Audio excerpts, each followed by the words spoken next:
Hello everyone, and welcome to our channel. Before we begin our journey into the hidden world beneath our feet, please take a moment to like this video and subscribe. Your support helps us create more content like this. Today, we are peeling back the layers of earth and concrete to uncover a story that is happening right under our noses. It's a story of secret tunnels, forgotten cities, and massive underground bunkers. We will use a fact-first approach relying on documents, expert testimony, and historical records to guide us. Our investigation will not be about wild speculation, but about what the evidence truly reveals, about these mysterious subterranean structures all across America, across the United States, the deserts of the Southwest, New York City streets. Construction crews are digging down. They are not just building deeper basements or new subway lines. The scale of these projects is immense, and their purposes are often shrouded in secrecy. Official government documents refer to some of these as continuity of government facilities. Private corporations are building what they call resilient communities deep underground, ancient cliff dwellings, Cold War fallout shelters, and how that impulse has evolved into a modern, high-tech endeavor. Our journey will take us through declassified government reports and municipal archives. We will look at blueprints for vast underground networks, and listen to the stories of the people who built them, and the experts who study them. We will examine the official reasons given for these projects, disaster preparedness, data security, and scientific research. But we will also investigate the questions that linger in the shadows. What are they truly preparing for? Who gets to be a part of these underground havens when the surface world becomes inhospitable? These are not simple questions, and the answers are often more complex and surprising than any conspiracy theory could imagine. We will present the evidence piece by piece, allowing you to draw your own conclusions. We will investigate the known underground cities, the secret government bunkers, and the luxury survival condos being built for the ultra-wealthy. Join us as we dig deep into one of the most compelling and hidden stories of our time, the silent, massive effort to build a world beneath our own. What is being built? Who is building it? And what does it mean for the future of us all? Section 1. The lure of the underground. The human impulse to go underground is as old as civilization itself. It is a primal instinct born from a need for safety and shelter. Long before steel and concrete, early Americans understood the protective power of the earth. In the American Southwest, the ancestral Puebloans carved entire communities into cliffsides and canyons. Places like Mesa Verde in Colorado, with its intricate cliff dwellings, show a sophisticated understanding of using natural geology for protection. These were not just simple caves, they were multi-story homes, storage rooms, and ceremonial kivas, all sheltered from the harsh elements and potential enemies. It wasn't a retreat born of fear alone, but a practical choice for survival, offering insulation from extreme temperatures and a defensible position against threats. This ancient practice provides crucial context for what we see today. The reasons have evolved, but the fundamental drive remains the same: security. As America grew, the reasons for digging expanded beyond simple shelter. The 19th century brought the Industrial Revolution, and with it, an insatiable hunger for resources. This drove people underground not for safety, but for wealth. Coal in Appalachia, gold in California, copper in Montana. These were the first massive man-made underground networks in the country. They were dangerous, dark, and often deadly places, but they fueled the nation's growth. These mines were not just tunnels, they were subterranean worlds with their own rules, their own communities, and their own tragic histories, written in the rock. The legacy of these early underground endeavors is twofold. First, they provided the raw materials that built the modern nation. Second, they developed the technology and engineering know-how for large-scale subterranean construction. The techniques learned in the mines, methods of blasting, drilling, and supporting vast underground cavities, would later be adapted for different purposes.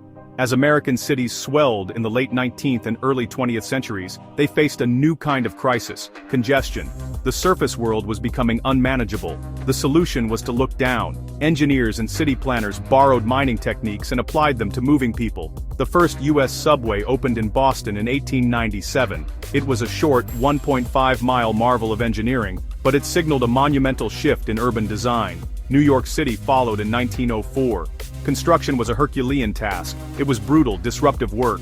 Cities then placed vital infrastructure underground: water mains, sewer lines, electrical conduits, steam pipes. These utility tunnels, or utilidors, are unsung heroes.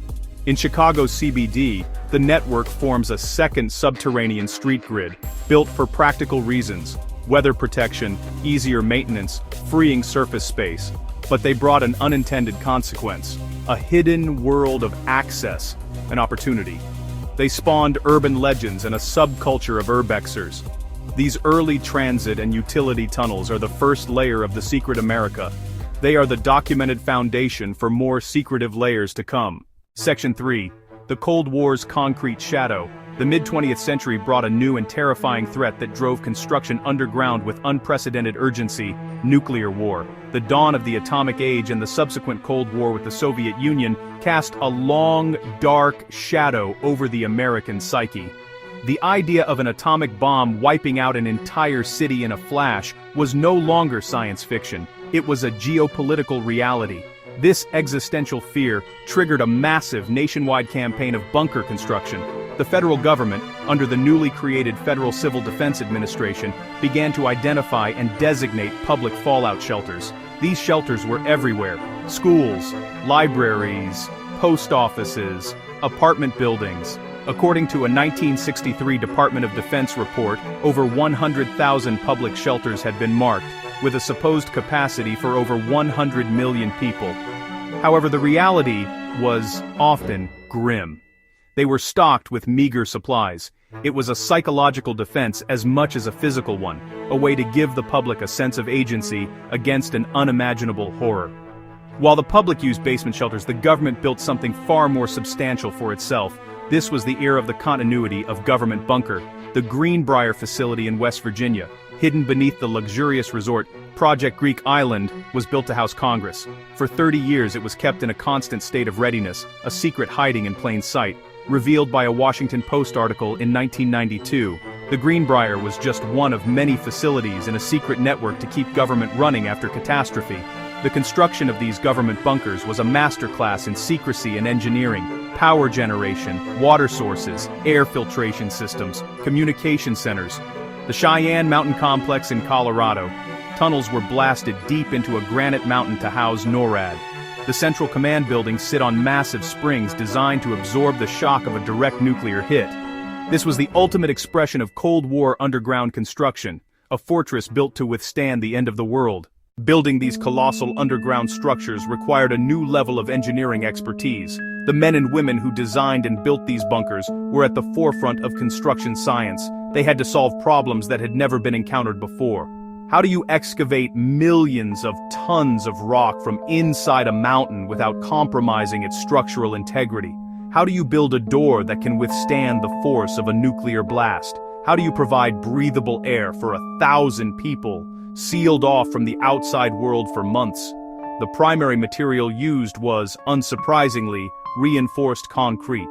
But this was not the same concrete you see in a sidewalk. It was a high-density, specially formulated mix, reinforced with an incredibly thick web of steel rebar. The construction crews were often sworn to secrecy, unable to tell even their families what they were building. In interviews, former workers describe a strange mix of patriotic pride and intense paranoia. As the Cold War thawed and the immediate threat of a Soviet nuclear strike receded, one might assume the age of the bunker had passed. However, the opposite happened. The end of the 20th century and the beginning of the 21st brought a new set of anxieties: global pandemics, climate change, civil unrest, and the collapse of complex systems. The architects of underground spaces began designing for a different, more complex, and perhaps more insidious kind of apocalypse. This new era saw the rise of the private luxury bunker. Entrepreneurs like Larry Hall transformed decommissioned Cold War missile silos in Kansas into a high-end survival condo complex. These are not the Spartan concrete boxes of the 1960s. They are multi-million-dollar subterranean apartments featuring swimming pools, movie theaters, rock-climbing walls, and hydroponic farms to grow fresh food. The marketing for these facilities speaks directly to modern fears, promising a secure, comfortable, and even luxurious way to ride out whatever disaster may come. Engineers must create completely independent life support systems. This includes advanced air filtration systems that can scrub chemical, biological, and radiological contaminants, geothermal power systems, and sophisticated water purification systems. Corporations are also digging deep. building massive underground data centers to protect the world's most valuable commodity, information. From a construction standpoint, they share many features with survival bunkers, hardened structures, independent power, and extreme security. Whether for people or for data, the principle is the same. The underground is no longer just a shelter from bombs, it has become a vault for preserving the essentials of modern life. A hardened ark for a digital and uncertain age. What are they really preparing for? The modern threat matrix is far more diverse. A major concern is catastrophic failure of the electrical grid. Another major driver is a far worse global pandemic. Finally, slow, grinding radical climate change threatens widespread social and political collapse. When we apply a fact-first approach, we find that most extreme theories lack credible evidence. The reality, while still deeply concerning, is often more mundane and rooted in documented human motivations, like fear, self-preservation, and the protection of power. A more grounded and plausible theory is what some analysts call the secession of the successful. The ultra-wealthy are increasingly using their resources to decouple their fate from that of the general population. Their underground bunkers are not part of a plan to rule the world, but rather a plan to abandon it. This elite-driven preparation raises profound ethical and social questions. As a small fraction of the population builds private escapes, what does that mean for everyone else? So, what should we take away from this journey? The evidence does not suggest we should panic, nor should we dismiss these developments with cynicism. Instead, it invites us to be curious and to ask critical questions. We must question the implications of a society that increasingly plans for failure. It is a strategy of retreat rather than reinforcement. The real conversation should not be about the design of blast doors, but about how we can build a surface world that is more just, stable, and resilient, so that no one feels the need to escape it. For those who wish to dig deeper into this topic, we recommend several sources: Garrett M. Graff's Raven Rock, Bradley Garrett's Bunker, and Douglas Rushkoff's Survival of the Richest.